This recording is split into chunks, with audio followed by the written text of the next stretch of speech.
What is up, guys? Hope you're all well.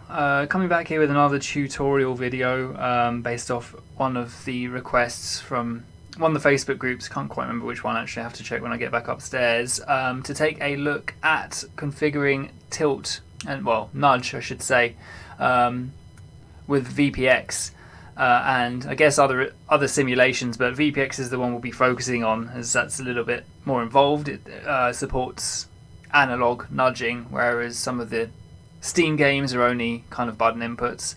I'll obviously preface this by saying I'm using the Pin Control 2 board, so that's my experience is with that board.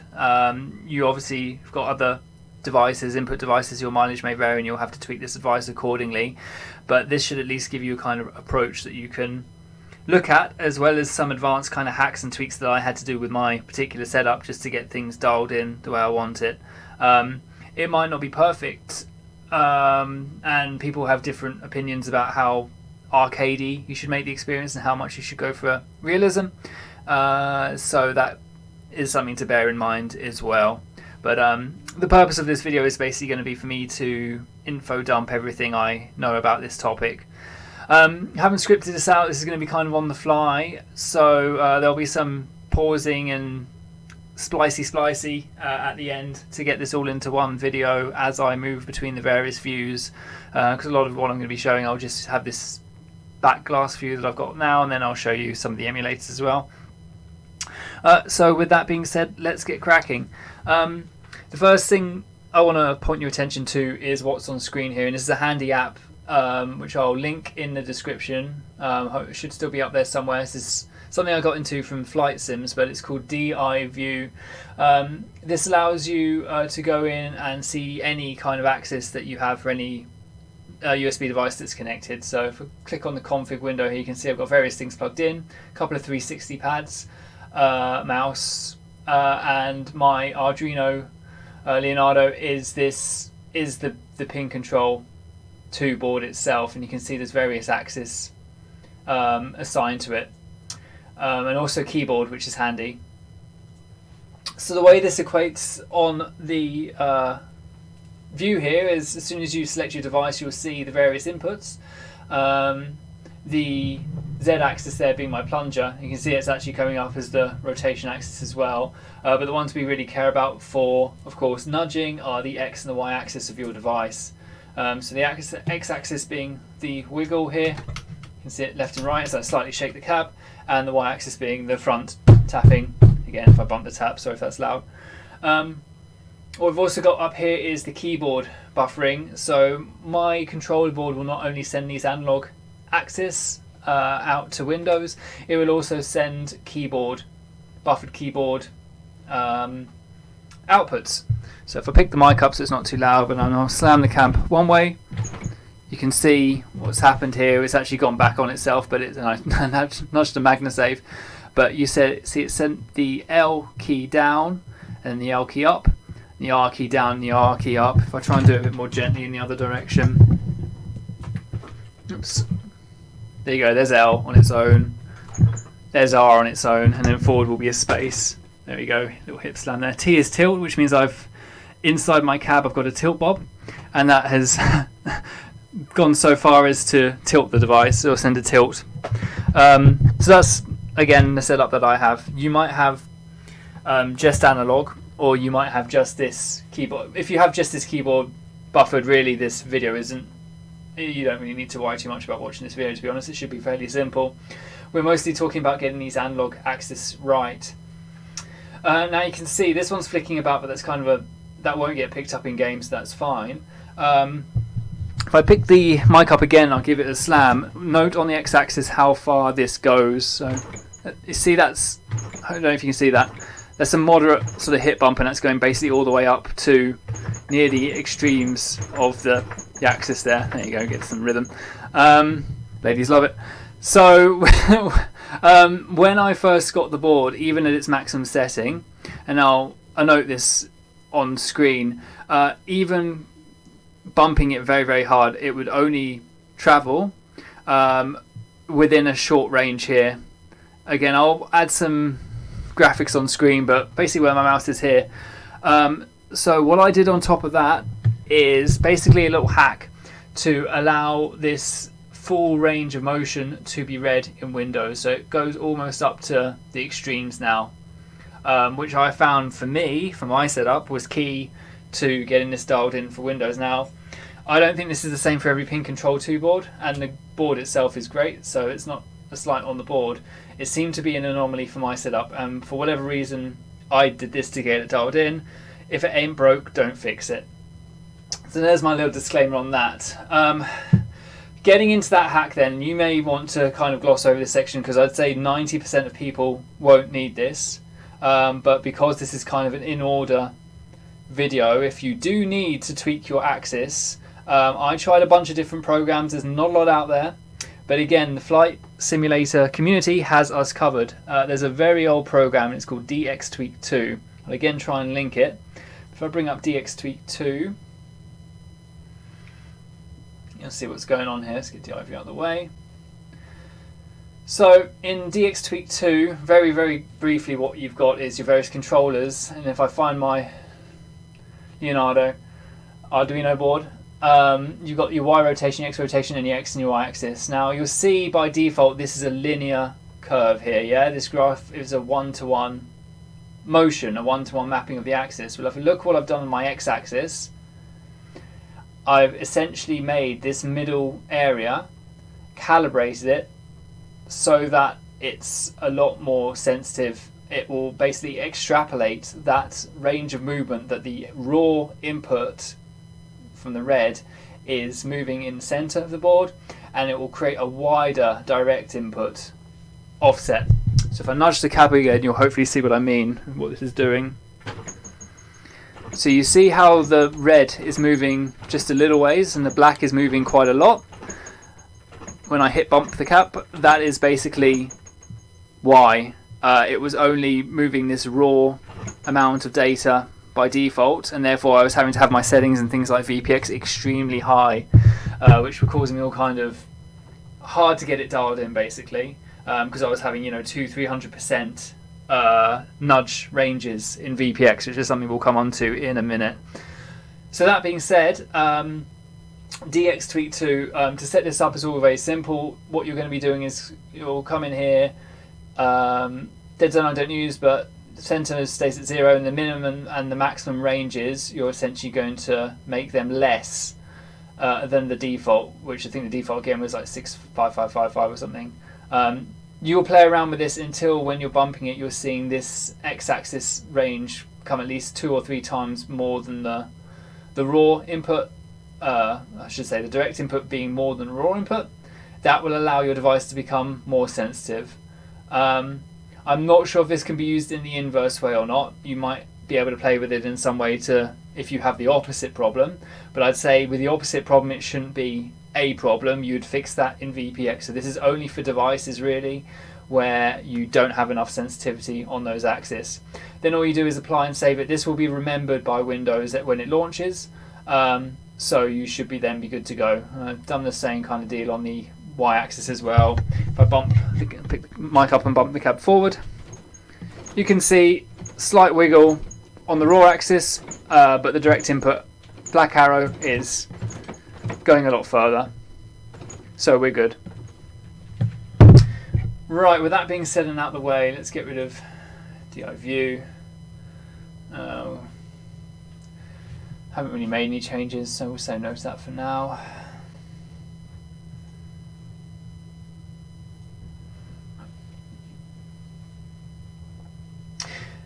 Now what I'm going to do is pause the video very quickly here, and I'm going to switch over to my full cab view. I'm going to load up into one place where you can start if you're not sure how a real pinball might react, or what a good benchmark to aim for is if you have the game Pro Pinball Time Shock.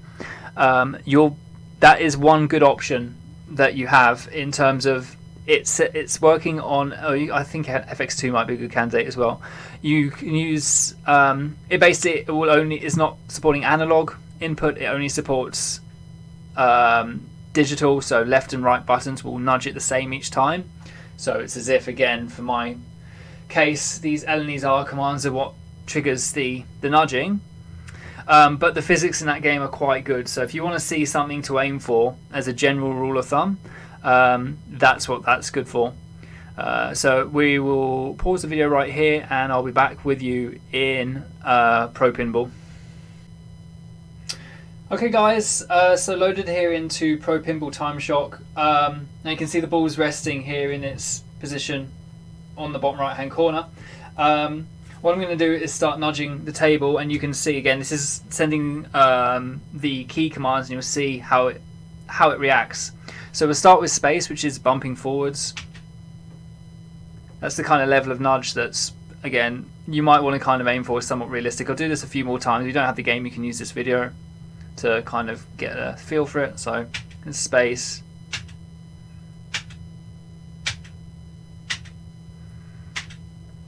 I'm just using my keyboard as opposed to the cab here for ease of the video. In the trough, still to the left, L. Although we'll have a look when it's cradled in a flipper. And then R.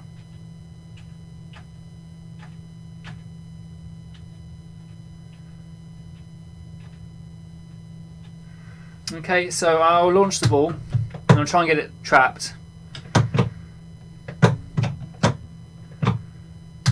Oh. No. Excuse my playing.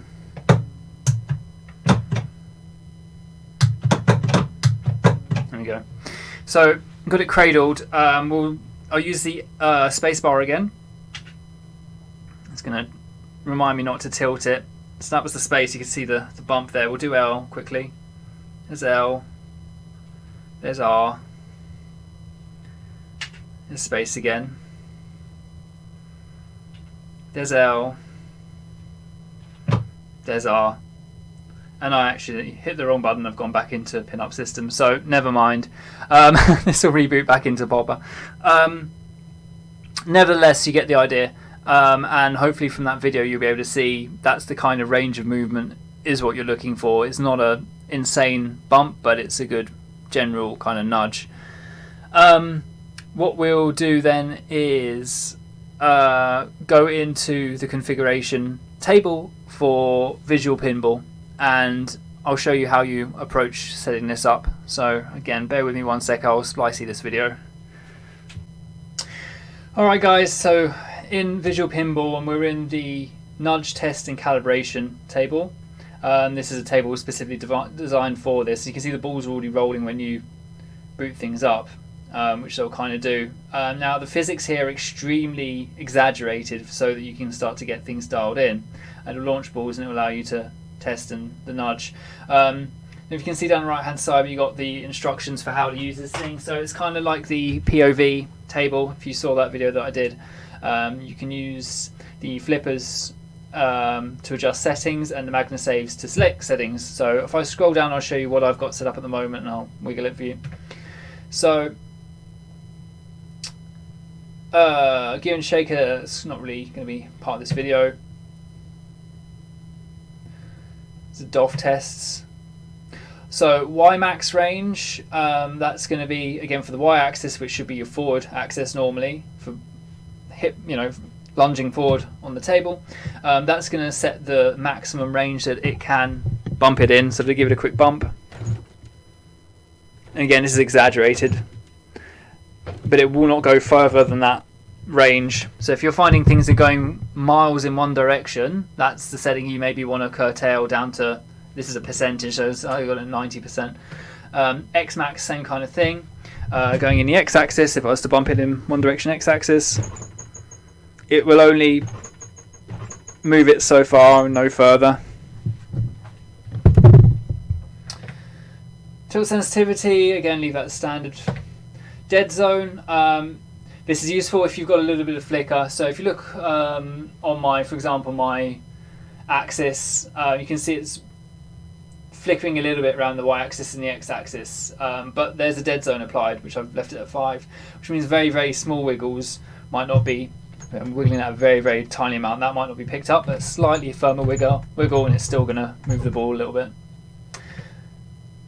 Gain, it's like any other kind of gain. If you think about gain as on a microphone, it's the same kind of thing. It's essentially the curve, what's the word I'm looking for? The flow of water through a pipe, almost like volume, but again the strength of the signal, we should say, and again X gain. So I've got that for me at 4640,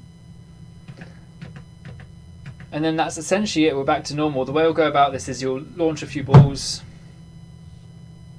and you'll start wiggling it until you got kind of a similar sensitivity to what I've got. So if I again start hip bumping in one direction, that's pretty firm tilt. What I can do is come the other way and just do a slightly lesser tilt. So you want it wobbling somewhat, but not shooting over the place if you want it somewhat realistic.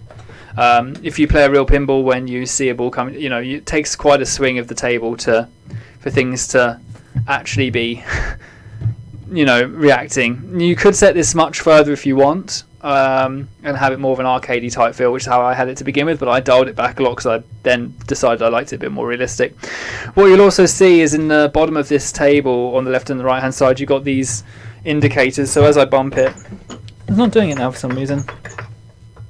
That's interesting. Before these would wiggle, this blue and this red pin down the bottom here, so I'm not sure why that's not happening. Interesting. I'll bump it a few more times just so you can see.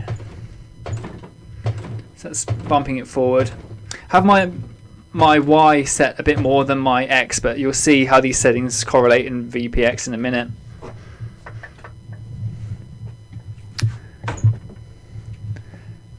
But that's basically that. I'll do it a few more times. There you go. So it's me bumping it from the right hand side of the cab, and then from the left hand side of the cab.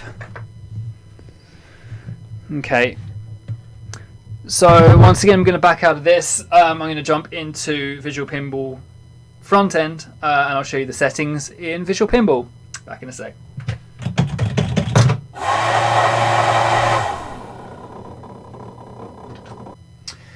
Okay, so in Visual Pinball here, I've just dragged the editor window to my back glass display so you can see it. We've got our preferences, and inside preferences we've got keys, nudge and doff. So hopefully you can read this, but we'll go through it. You got your axis assignments here. So X-axis is obviously set to X, Y-axis is set to Y. For some boards, if your orientation's backwards, you might need to reverse. And these are the settings that, as you had them set up in the nudge and test calibration, you'll see that they're the same here.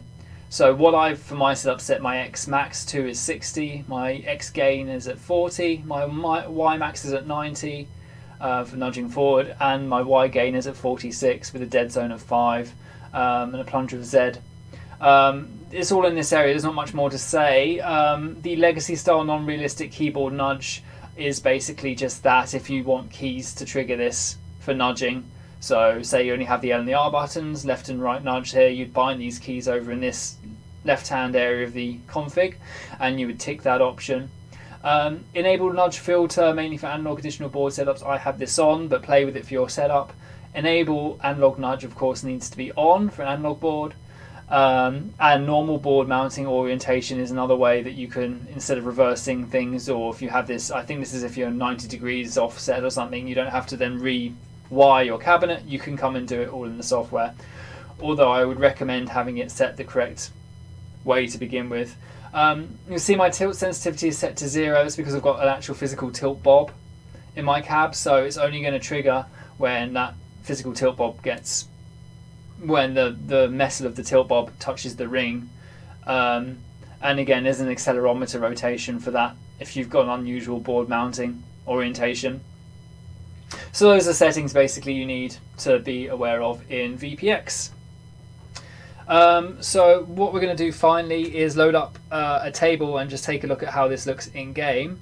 Now the table I recommend you working from, or the one I've always used, there could be others but this is the good choice, it's going to be Attack from Mars G5K edition, and you'll see why I think that when we load into the game. Back in a sec. Alright guys, into Attack from Mars here. Now, as I say, I recommend using this table, not only because it's one of the best, but the saucer toy at the top also responds to your tilt and your nudge. So this is a good way of quickly getting a feel for the sensitivity. So if I nudge the cub before we even start the game, one way or the other, this is a kind of a gentle tap, and you'll see the alien with the saucer is moving around. I do quite a firm one.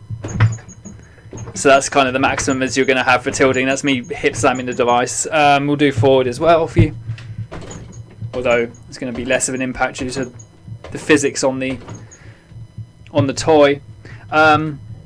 So I'll roll a ball into this and you'll see a little bit of me using the nudge and the tilt with the flippers cradled again. Let's get this going.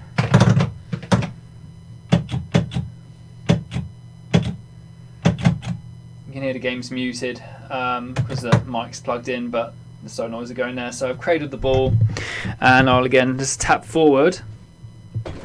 So you see how gentle that is compared to how it was in the config test table, where the physics were greatly exaggerated. Me doing it here, it's like as hard as you'll slam it, and this is only a very small kind of movement. It's realistic. So we'll go to one side. Oh, did that quite violently. I'll try and be a bit more gentle. Let me grab the ball again. I'll try and show you a realistic sort of shake as it's coming down as well, which is kind of a bit more, again, lifelike. So excuse the noise on the mic where it's perched. Well, if I can get it. Again, keep an eye on the saucer for where I'm shaking it. I'm terrible, I'm sorry. I was worried about the mic not falling off the cab here. Let's try one more time.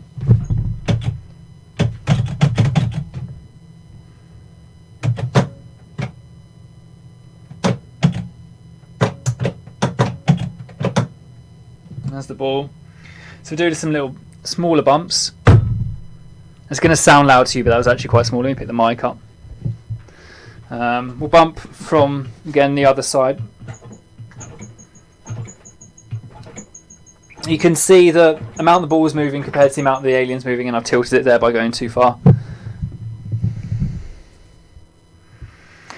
So I think what I'll do is I'm going to put the mic aside so that it's not, again, deafening everyone on the cab, and I'm going to try tilting and doing some various bumping and tilting just for you to get a feel of it, so it's here as a reference. What I'll once again say is keep an eye on the alien while I'm doing this, and then you're able to hear me doing it, but you'll be able to see how the ball is reacting in respect to the alien.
The other side.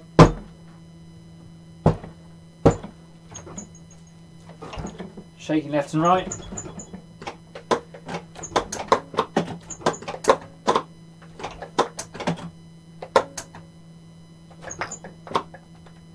And we're tilted again.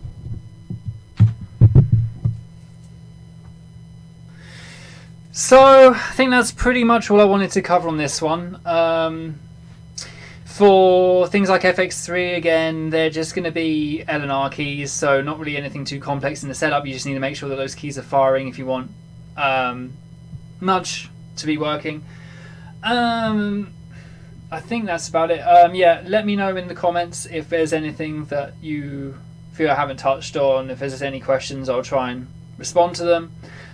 This is, again, something that comes down to somewhat personal preference, and I don't own a real pinball next to this to dial it in. If you've got like a real Attack from Mars and you can sit here with the toy wiggling on the real machine and the toy wiggling on the virtual machine, then obviously you're going to be in a much more advantageous position to configure this. But again, it comes down to where you like it. I think being a V-pin as well, there is something for this to be said for this being slightly exaggerated, ever so slightly. You don't want it to be too crazy, where you're whacking it and it's doing all kinds of crazy jumps and things. But having a little bit of exaggeration is good. The other thing I will mention is if you are thinking of making it quite exaggerated because you think you prefer that, bear that in mind if you've got a shaker motor.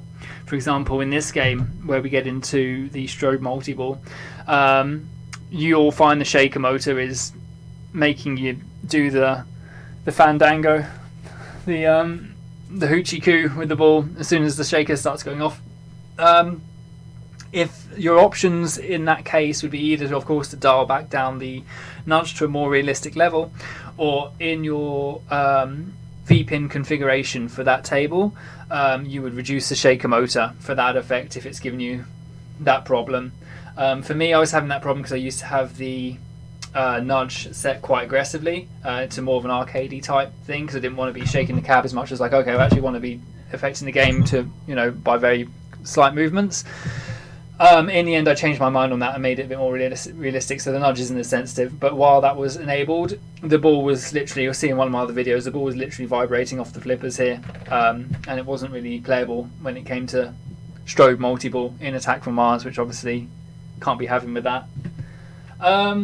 Yeah, so that being said, I'll get this up for you. Any questions, give me a shout, and enjoy V-pin.